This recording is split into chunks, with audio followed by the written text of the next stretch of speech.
एक बार फिर देश में कोरोना संक्रमित मरीजों के नए आंकड़े सामने आए हैं और ये आंकड़े एक बार फिर भयावह तस्वीर सामने रख रहे हैं। बीते 24 घंटे में कोरोना संक्रमण के देश भर में 4,12,262 नए संक्रमित मरीज सामने आए। इसके साथ ही बीते 24 घंटे में कोरोना के संक्रमण से मरने वाले मरीजों की संख्या देश भर में 3,980 तक पहुंच चुकी है। 4 लाख के पार एक बार फिर आंकड़ा पहुंच चुका है कोरोना संक्रमित नए मरीजों का। बीते 24 घंटे में नया आंकड़ा 4,12,262। बीते 24 घंटे में कोरोना के संक्रमण से मरने वाले मरीजों की संख्या 3,980 तक पहुंच चुकी है।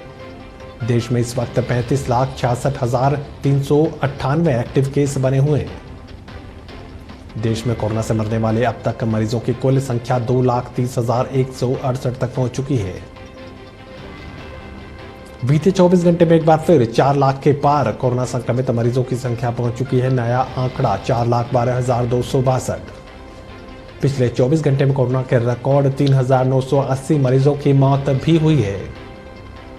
देश में इस वक्त एक्टिव मरीजों की संख्या का जिक्र करें तो 35,66,398 एक्टिव केसेस इस वक्त कोरोना के देश भर में बने हुए हैं। देश में कोरोना से मरने वाले मरीजों की कुल संख्या 2,30,168। एक बार फिर भयावह तस्वीर यहां कोरोना के आंकड़ों को लेकर देखने को मिल रही है। 4 लाख के पार पहुंच चुका है एक बार फिर नए कोरोना संक्रमित मरीजों की संख्या का आंकड़ा 4,12,262। मरने वाले मरीजों की संख्या एक बार फिर रिकॉर्ड स्तर पर पहुंच चुकी है। बीते 24 घंटे में 3,980 कोरोना संक्रमित मरीजों की मौत भी हुई है।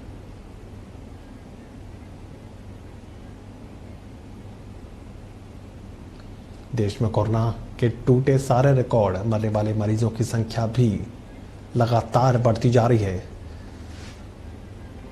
और हरियाणा के ताज़ा सूरत हाल पर ज़्यादा जानकारी के लिए मेरे सहयोगी कृष्ण बाली अंबाला से हमारे साथ बने हुए हैं। कृष्ण, अंबाला से आप तस्वीर का रुख ज़रा समझाने की कोशिश कीजिए, किस तरीके से ग्राउंड जीरो पर हालात इस वक्त कोरोना को लेकर बने हुए हैं, सैंपलिंग को लेकर क्या स्थिति, मेडिकल ऑक्सीजन की उपलब्धता का क्या स्तर बना हुआ है, इसके अलावा ऑक्सीजन और आईसीयू बेड्स को लेकर क्या कुछ हालात इस वक्त बने हुए हैं। हाँ महेश, देखो मैं आपको बताना चाहूंगा कि अंबाला में भी जिस तरह से केस कोरोना के बढ़ रहे हैं और उसको लेके जो हेल्थ मिनिस्टर अनिल विज है वो काफी अलर्ट हो चुके हैं। ऑक्सीजन के मामले में सबसे ज्यादा जो परेशानी आ रही थी यहाँ पे कुछ प्राइवेट हॉस्पिटल को उसको ऑक्सीजन प्रोवाइड कराई। उसके तुरंत बाद कल खुद अनिल विज ने आके जो एक हॉस्पिटल के अंदर गैस का जो प्लांट लगाया गया है उसको आके खुद उन्होंने सर्वे किया और कल शाम तक उनको चलाने का निर्देश भी दिया, जिससे काफी हद तक ऑक्सीजन की कमी को अंबाला में भी और साथ में हरियाणा में भी कई जगह पूरा किया जाता। अनिल विज पूरी तरह से सभी चीजों पर नजर रखे हुए, हालांकि केस जो कोरोना के है वो लगातार अंबाला में बढ़ रहे हैं और इनकी डेथ रेट भी जो है वो भी काफी बढ़ गया है। लेकिन उसके बावजूद भी जो ठीक होने की तादाद है, फिर से दोबारा ठीक होने जो पेशेंट थे उनकी भी रेशो दोबारा से फिर से कुछ % बढ़नी शुरू हो गई है। जी महेश।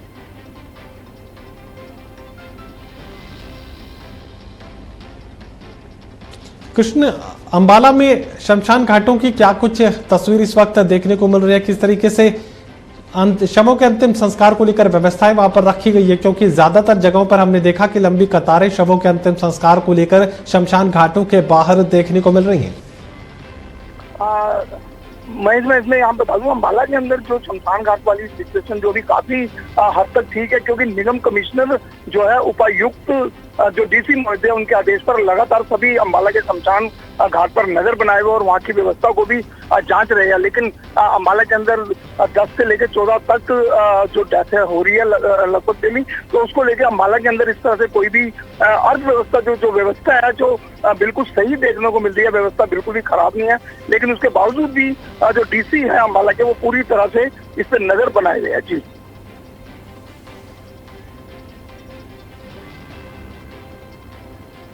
चलिए कृष्ण, इस पूरी जानकारी के लिए आपका शुक्रिया। मेरे सहयोगी अंबाला से कृष्ण बाली जानकारी दे रहे हैं कि कम से कम अंबाला एक ऐसी जगह है जहां पर हालात कुछ बेहतर कही जा सकते हैं। वो जानकारी हमें दे रहे हैं कि शमशान घाटों में लंबी कतारें शवों को लेकर देखने को नहीं मिल रही। इसके अलावा ऑक्सीजन की उपलब्धता को लेकर भी स्थिति कुछ बेहतर कही जा सकती है। इसके अलावा आईसीयू बेड्स की उपलब्धता को लेकर भी सामान्य स्थिति की जानकारी मेरे सहयोगी कृष्ण बाली अंबाला से दे रहे हैं। लगातार देश भर में कोरोना के आंकड़े एक बार फिर चौंकाने वाली तस्वीर यहां सामने रख रहे हैं। बीते 24 घंटे में 4,12,262 कोरोना संक्रमण के नए मरीज देश भर में सामने आए। जानकारी आपको दे दें, बीते 24 घंटे में कोरोना के संक्रमण से मरने वाले मरीजों की संख्या भी 3,980 तक देश भर में पहुंच चुकी है। एक बार फिर डराने वाली तस्वीर यहां सामने आ रही है। मरने वाले मरीजों की संख्या में किसी भी सूरत में कमी यहां पर देखने को नहीं मिल रही। लगातार तमाम कोशिशें नाकाम हो रही हैं, चाहे वीकेंड कर्फ्यू की बात की जाए, नाइट कर्फ्यू की बात की जाए, लॉकडाउन की बात की जाए। बावजूद इसके न सिर्फ मरीजों की संख्या 4 लाख के पार पहुंच चुकी है, बल्कि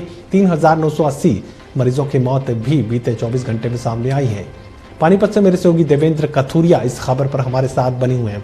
देवेंद्र, ताजा सूरत हाल का जिक्र करें तो पानीपत में क्या कुछ हालात इस वक्त कोरोना को लेकर आपको देखने को मिल रहे हैं? महेश जी, अप्रैल महीने की बात करें, हालांकि आज 5-6 तारीख है। अप्रैल महीने में 145 लोगों की जान गई है। पिछले जो कोरोना काल था करीब 1 साल का, मार्च से अप्रैल तक देखें तो उस दौरान 160 लोगों की मौत हुई थी पूरे साल में, लेकिन अप्रैल महीने में 145 लोगों की मौत हो चुकी है। आप अंदाजा लगाइए, 1 साल में जितनी मौतें हुई थी 1 महीने में उतनी है। दूसरी चीज, गोवा के बाद पॉजिटिविटी रेट में हरियाणा अब नंबर 2 पे आ गया है। जो पॉजिटिव केसेस आ रहे हैं, हर तीसरा चौथा आदमी संक्रमित आ रहा है। जो भी रिपोर्ट्स आ रही है, गोवा के बाद पूरे देश में हरियाणा नंबर 2 में पॉजिटिव रेट पे आ गया है। तीसरी बात, उस पर भी इतना काम का दबाव है, इतनी मानसिक तनाव है कि डॉक्टरों को भी स्लीप डिसऑर्डर की परेशानी होने लगी। कई डॉक्टर तनाव में हैं क्योंकि नींद पूरी नहीं होती, समय पूरा नहीं, काम ज्यादा है, परेशानी ज्यादा है। तो कई तरह की परेशानी से हरियाणा भी जूझ रहा है। भले ही छोटा प्रदेश है, लेकिन पॉजिटिविटी रेट में गोवा के बाद दूसरे नंबर पर आना, मौतों का बढ़ जाना, और जो 12-13 राज्य हैं सबसे ज्यादा जो अफेक्टेड है उसमें अब हरियाणा का भी नाम है। और जिस तरीके से केस लगातार बढ़ रहे हैं, मौतों का आंकड़ा बढ़ रहा है और डर में जो लोगों में बढ़ रहा है। हालांकि सरकार और मुख्यमंत्री, स्वास्थ्य मंत्री और मंत्री दावा कर रहे हैं कि ऑक्सीजन की कोई दिक्कत नहीं। इन दावों में कोई सच्चाई नहीं। ऑक्सीजन के लिए लोग आज भी मारे फिर रहे हैं। पानीपत हॉस्पिटल्स की बात करें, पहला नंबर तो बेड नहीं है, आईसीयू नहीं है। अगर किसी मरीज को मिल भी जाए तो अब हॉस्पिटल वाले लिखवा कर ले रहे हैं कि हम अपनी मर्जी से दाखिल हो रहे हैं, लेकिन ऑक्सीजन का इंतजाम हम खुद करेंगे। हॉस्पिटल वाले उनसे लिखवा रहे हैं कि ऑक्सीजन की जिम्मेदारी हमारी, आप हमारा इलाज शुरू कीजिए। ये हालात हो गए हैं अब जी। लेकिन देवेंद्र, सवाल तो वही है, वायदों और दावों की चाशनी से गंभीर मरीजों की जिंदगी आखिर कैसे बचेगी? कार में बैठे लोग खुद मुख्यमंत्री अस्पतालों का दौरा करे हैं। लगता है सरकार जो दावे करी, अगर वो असलियत को मान जाए तो फिर उनकी कमजोरियां, कमियां सामने आएंगी। इसलिए शायद लोगों का दिलासा देने के लिए कि सब कुछ ठीक ठाक है, उतनी दिक्कत नहीं है, सरकार पूरे इंतजाम करी है। अब जैसे हिसार और पानीपत के हॉस्पिटल 500 बेड के चालू होने, लेकिन अभी उनको काफी टाइम लगेगा। उसके अलावा जिस तेजी से मरीज बढ़ रहे हैं उस हिसाब से सुविधाएं नहीं है। जिला अस्पताल की बात करें, सरकारी अस्पतालों में बहुत सारी कमियां, अभी भी पूरे डॉक्टर नहीं है, दवाइयां नहीं है, बेड नहीं है। और प्राइवेट की बात करें तो हमने अपने दर्शकों को एक रिपोर्ट दिखाई है बिल्कुल जमीनी, कि प्राइवेट अस्पताल में जिन लोगों का इलाज चल रहा है अभी भी उनमें 1-1 लाख रुपए रोज का, कई अस्पतालों में 1-1 लाख रुपए रोज एवरेज खर्चा है। अगर कोई आदमी कोरोना का इलाज करवाते 6-7 दिन मिनिमम इलाज तो चलेगा ही। ऑक्सीजन ना भी दे, भले 6-7 दिन ठीक होने में लगते हैं, डिस्चार्ज होने में, तो 1 लाख रुपए हर रोज का खर्चा है। बहुत ज्यादा प्राइवेट अस्पतालों में खर्चा इतना है कि आम आदमी रुक नहीं करता, और सरकारी अस्पतालों में उतनी व्यवस्था नहीं है कि उनकी संभाल हो सके। देवेंद्र, आप जानकारी दे रहे हैं कि 500 बेडेड अस्पताल जो डीआरडीओ की तरफ से पानीपत और हिसार में तैयार किए जा रहे हैं, उनसे उम्मीदें यहाँ पर पाली जा रही हैं हरियाणा की तरफ से। लेकिन क्या आपको लगता है कि कोरोना संक्रमित मरीजों की जिस तरीके से बेतहाशा बढ़ोतरी देखने को मिल रही है, ऐसे 500 बेडेड अस्पताल हरियाणा के हर एक जिले के लिए जरूरी है? देखिए, बिल्कुल जिस तरीके से मरीज बढ़ रहे हैं, जिस तरीके से डर बढ़ रहा है, जिस तरीके से मौतें बढ़ रही हैं, और आज तो मीडिया में सुर्खियां हैं कि इसी महीने जो मई का महीना चला है, पीक आना बाकी है। और यही नहीं, तीसरी लहर की भी प्रेडिक्शन कर दी गई है। प्रधानमंत्री के जो वैज्ञानिक सलाहकार हैं, आज सुर्खियां अखबार में कि उन्होंने भी कहा है कि अभी तीसरी लहर आने की पूरी संभावना है। तो जिस तरीके के हालात बने हुए हैं, लोगों में डर बढ़ रहा है, सरकार खुद भी डरी हुई है, लेकिन सरकार लोगों का मनोबल गिरने नहीं देना चाह रही कि व्यवस्थाएं ठीक है। सरकार अब जैसे गरीब मरीजों को 35,000 रुपए जो प्राइवेट हॉस्पिटल इलाज कर रहे हैं, मुख्यमंत्री ने घोषणा की कि हर गरीब बीपीएल को 35,000 सरकार देगी, और प्राइवेट अस्पतालों को 1,000 रुपए रोज बेड के हिसाब से। तो सरकार अपनी तरफ से कर रही है, लेकिन जितनी परेशानियां हैं, जितनी चुनौतियां हैं उसके मुकाबले सरकार के इंतजाम नाकाफी है। सरकार सिर्फ लोगों का मनोबल बढ़ाने की कोशिश कर रही है कि सब कुछ ठीक ठाक है, लोग घबराए नहीं। लेकिन जमीनी हकीकत यह है कि जो कोरोना की चपेट में है उनकी परेशानियां इतनी ज्यादा है कि देवेंद्र 35,000 तो जब मिलेंगे तब मिलेंगे, लेकिन अभी तो अस्पताल में बेड हासिल करना ही सबसे बड़ी चुनौती है और गरीबों को तो बेड अस्पताल दे ही नहीं रहे। प्राइवेट अस्पतालों को ज्यादा अमीर लोगों को प्राथमिकता पर रखते हुए वो नजर आ रहे हैं, तो ऐसे में गरीबों के लिए जगह कहाँ? बिल्कुल नहीं जी, देखिए सरकारी अस्पतालों में जगह नहीं है, बेड नहीं है, गरीब आदमी की सुनवाई नहीं है, गरीब आदमी प्राइवेट हॉस्पिटल में इलाज करवा नहीं सकता, सरकारी में सुविधाएं नहीं है कि उसको एडमिट किया जाए। तो अपने ऊपर या तो ये कि वो भुगते या अपनी जान से हाथ धोए हो। तो गरीब और एक एवरेज आदमी के लिए परेशानियां पड़ी हुई है जिसकी सुनवाई नहीं है। प्राइवेट हॉस्पिटल वाले अभी भी अप्रोच से सिफारिश करवानी पड़ती है कि मेरा आदमी है, शहर का कोई मौजूद आदमी MP से MLA से या किसी बड़े आदमी से सिफारिश होती है कि इसको दाखिल करो। दाखिल करने के बाद भी हॉस्पिटल वाले लिखित में ले रहे हैं कि ऑक्सीजन का इंतजाम आपको खुद करना होगा, इलाज हम आपका करेंगे, ये बाकायदा लिखित में ले रहे हैं पानीपत के अस्पताल। और कई अस्पताल ऐसे हैं जिन मरीजों का इलाज चल रहा है, लाखों रुपए के बिल बन रहे हैं, 1 लाख रुपए, बहुत सारे ऐसे बिल हैं। लूट ये बड़े आदमी का नाम शायद इसलिए इस्तेमाल किया जा रहा है कि फाइनेंशियल गारंटी उसकी हो जाए ताकि उसका जो भी बिल बनेगा उसमें किसी भी तरह की परेशानी वसूली में ना हो। देखिए बिल्कुल पहले आदमी की कोशिश होती है जी, साथ लगता है यूपी है, जैसे करनाल है, पानीपत है, सोनीपत, फरीदाबाद, पलवल, ये ऐसे जिले हैं, यूपी साथ लगता है, यूपी का बॉर्डर। यूपी के बहुत सारे मरीज जहाँ वहाँ इलाज नहीं हो रहा है, या दिल्ली के लोग, यहाँ पानीपत के जो लोग हैं वो अपने दिल्ली के रिश्तेदारों को, करीबी लोगों को, क्योंकि दिल्ली में बहुत हालत खराब है, उनको ये यहाँ बुलाते कि आप पानीपत आ जाओ, हम आपके इलाज का इंतजाम करेंगे। वो अपने प्रभाव से अस्पताल में बेड भी दिलवाते हैं, लेकिन ऑक्सीजन की दिक्कत है, उसके बाद खर्चों की दिक्कत है। बहुत सारे अस्पताल प्राइवेट ऐसे 1.5 दर्जन अस्पताल है। हालत ये है कि नॉन कोविड अस्पताल भी कोविड मरीजों का इलाज करे और अच्छा खासा बिल बना रहे हैं, और जब मौत हो जाती है किसी मरीज की, परिवार वालों के हवाले कर रहे हैं बिना प्रोटोकॉल का पालन किए कि इनको घर ले जाओ। वो लोग कहाँ ले जाएं? यूपी के, दिल्ली के लोग जो इलाज कराने हैं, अगर पॉजिटिव मरीज है उसकी डेथ हो जाए तो ले जाने को राजी नहीं। वो फिर जन सेवा दल वाले जो संस्कार करें उनके पैरों में गिरते हैं कि हम कहाँ ले जाए, आप इसका यही संस्कार करते हो। तो बहुत बुरे हालात है पानीपत में।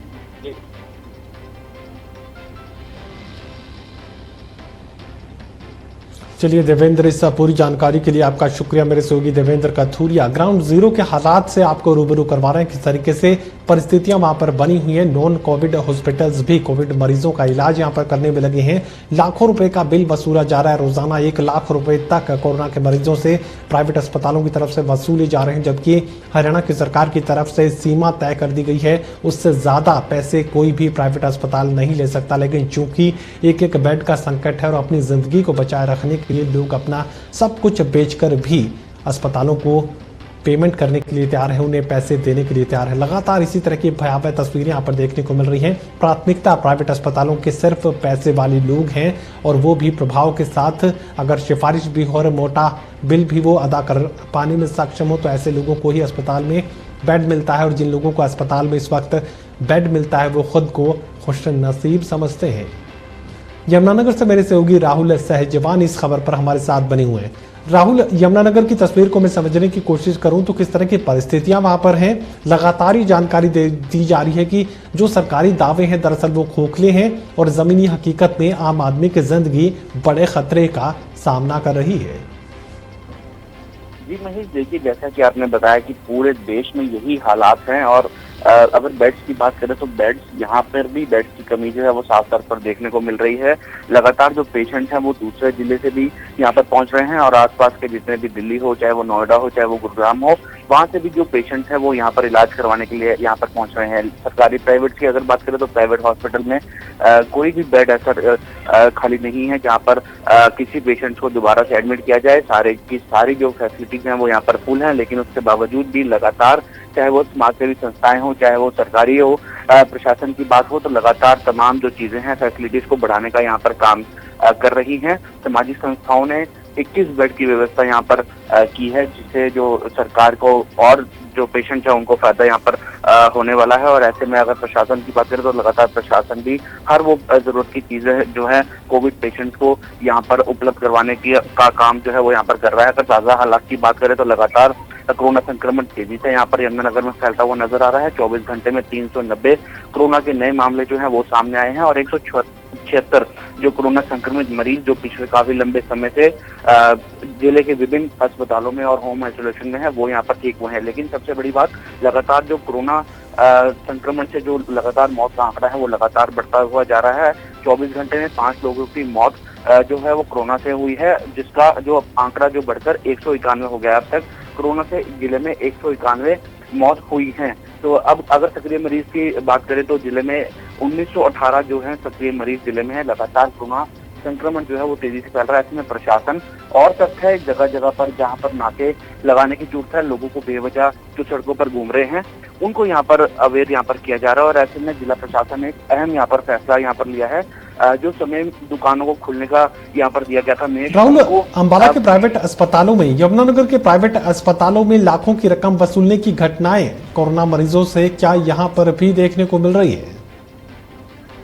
अब देखिए, मैं बताना चाहूंगा कि यहाँ पर जो प्रशासन है उन्होंने सख्त आदेश यहाँ पर हॉस्पिटल्स को दिए हैं, चाहे वो आईएमए की तरफ से हो चाहे वो सरकार की तरफ से हो। यहाँ पर आईएमए की तरफ से भी बड़ा सहयोग जो है जिला प्रशासन की तरफ से मिल रहा है, जिला प्रशासन को मिल रहा है। ऐसे में जो निर्धारित बेड्स की जो रेट्स हैं, जो ऑक्सीजन बेड्स की बात करें या नॉर्मल बेड्स की बात करें, उनकी जो रेट लिस्ट है वो यहाँ पर तय की गई है। ऐसे में लूट घसूट का फिलहाल अभी तक कोई ऐसा मामला सामने नहीं आया है। जिले में ऑक्सीजन प्लांट की अगर बात करें तो यहाँ पर ऑक्सीजन प्लांट पहले से ही उपलब्ध था, जिसको लेकर तमाम जो आसपास के एरियाज है, जितने भी सेंटर यहाँ पर बनाए गए हैं, वहाँ पर ऑक्सीजन की सप्लाई यहाँ पर हो रही है। तो फिलहाल अभी ऐसी यमुनानगर की अगर बात करें तो जिले में फिलहाल ऐसी कोई जो चीजें हैं वो यहाँ पर सामने नहीं देखने को मिल रही है। लेकिन इसके बाद भी प्रशासन जो है वो यहाँ पर टीम का गठन यहाँ पर किया गया है, जो पूरी स्थिति की निगरानी यहाँ पर करता हुआ नजर आ रहा है। मैं इसकी खास जानकारी आपको देना चाहूंगा कि जो समय जिला प्रशासन ने पहले यहाँ पर निर्धारित किया था दुकानों को खोलने का, उसमें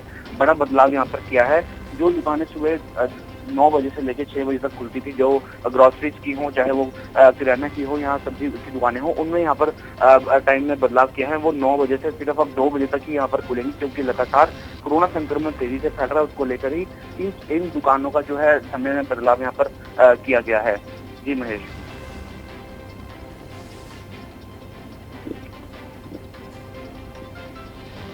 चलिए राहुल, इस पूरी जानकारी के लिए आपका शुक्रिया। यमुनानगर से मेरे सहयोगी राहुल सहजवानी ये जानकारी दे रहे हैं कि प्राइवेट अस्पतालों में कोरोना के मरीजों से ज्यादा बिलिंग की समस्या कम से कम यमुनानगर जिले में देखने को नहीं मिल रही। इसके अलावा तमाम हरियाणा के अलग अलग प्राइवेट अस्पतालों में लाखों रुपए की वसूली या कोरोना के गंभीर मरीजों से की जा रही है। लेकिन जिक्र अगर यमुनानगर का करें तो यहाँ के प्राइवेट अस्पतालों में लाखों की वसूली कोरोना के गंभीर मरीजों से नहीं हो रही है। हरियाणा सरकार की तरफ से तय किए गए रेट्स पर ही प्राइवेट अस्पताल कोरोना के गंभीर मरीजों का यहां इलाज कर रहे हैं।